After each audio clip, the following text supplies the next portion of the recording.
Right, hope you're all keeping well, and welcome to Cooking with Carl again.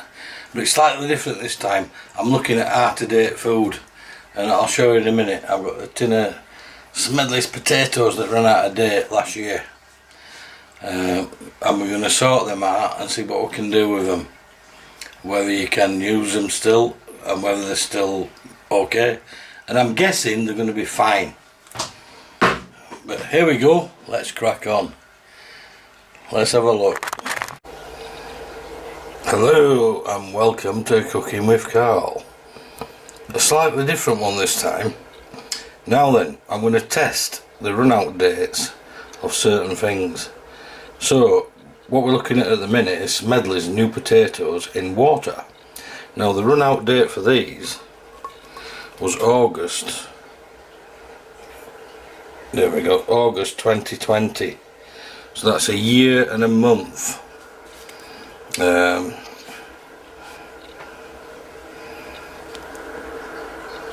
Best before. So, as we know with old military rations, the tin ones used to last forever.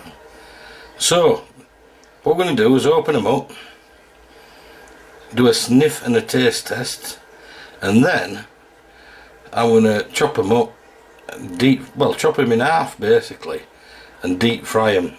That's if they pass the sniff test. So we'll check that in a second. Right, so guys, I've taken the lid off and had a good old sniff, and to be honest, there's nothing untoward in that. I've took one out, cut it in half. There's no signs of mould or anything, and I'm going to eat one. And you know what? Not a problem. So these are a year and a month out of date. Yeah, nothing wrong. Not a problem. And the tin is not dinted, because I think that could affect the life of it. But yeah, I think what I'm going to do with these, I'm going to steak and kidney pie, put that in the oven. I'm going to chop these maybe in half, depending on how big they are, and deep fry them, make rosters, and then a mushy peas on top of that. Yay! So, bear with me.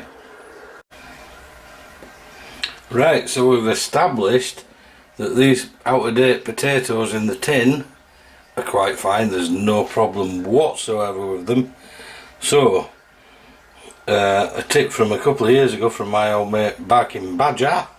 I think it was at bloody the first Brat Pack meet at Matlock, and they run about new tastes and what to do with them tin ones. So basically, you see, I've chopped them up. You only need to chop them in half or just make a fancy shape, whatever. Put them in a plastic bag, whack in paprika. I'm not 100% sure what Barking Badger did, but there you go, like salt and pepper. Whack it all in, give it a really good shake up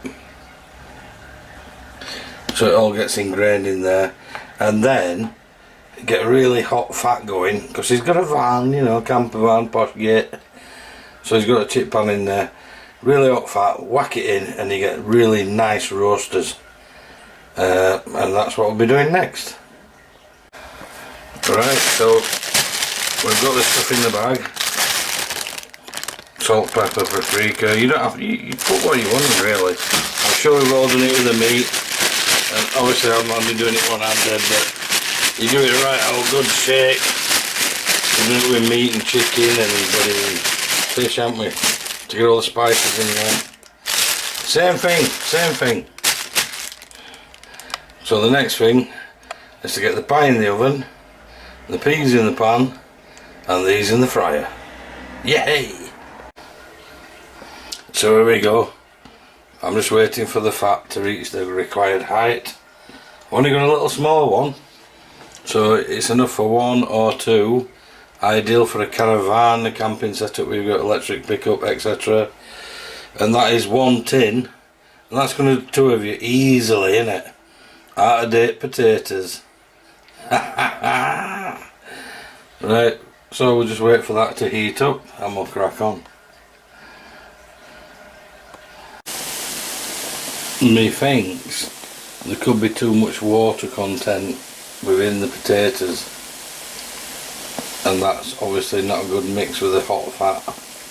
So maybe it could be better on a baking tray in a hot oven. But yeah, it's getting a bit yeah, I think there's probably too much water content, but you never know until you experiment, do you? So there you go.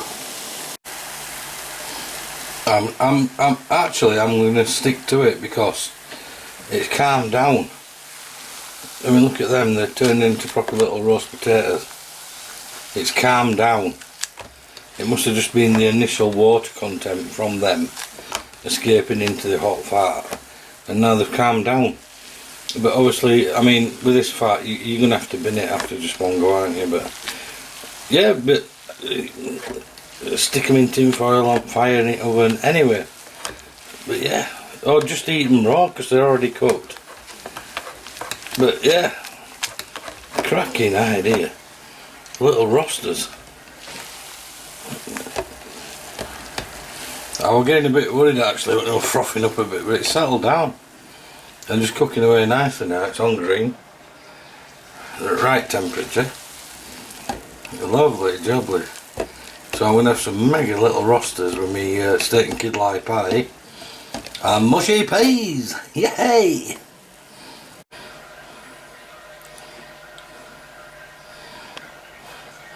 Right, so we've got the roasters out of the deep fat fryer and we're going to put them in the oven for 20 minutes with pie. Yeah, because I mean the water absorption, I should have thought about it really. They're going to be full of water and that's why it causes it to all froth up, but tell you what though, they're not bad to be honest, and it's settled down. So this will really crisp it up. So your out of date potatoes. I can't talk anymore. Right, I'll stuck them in the oven. Bye. Yeah, so these are looking absolutely awesome little roasters. So maybe that's the best way, stick them in the oven. I got my pie. Out of date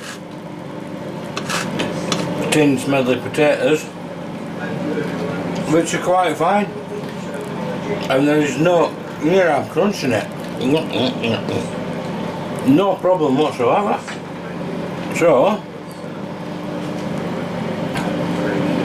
you know it's coming, food shortages, it's going to sneak up slowly. So your out of date stuff, if you're a prepper, and that's not a scary word now, is it? Because everybody's doing it. When you get your stuff, look at the run out dates and don't be scared by them. Do the sniff test, the taste test, and I've just proved these are a year out of date but they're still fine. But rotate your stuff, guys, rotate your stuff and don't use damaged tins. So there we go. And there we go guys, the finished meal. Steak and kidney pie, out of date potatoes in the tin that have been deep fried and bloody oven fried. So it's like chips in it I suppose, but they are absolutely crunchy gorgeous now. Oh, proper crunchy. I'm going to enjoy this and thanks for watching. Cheers, bye.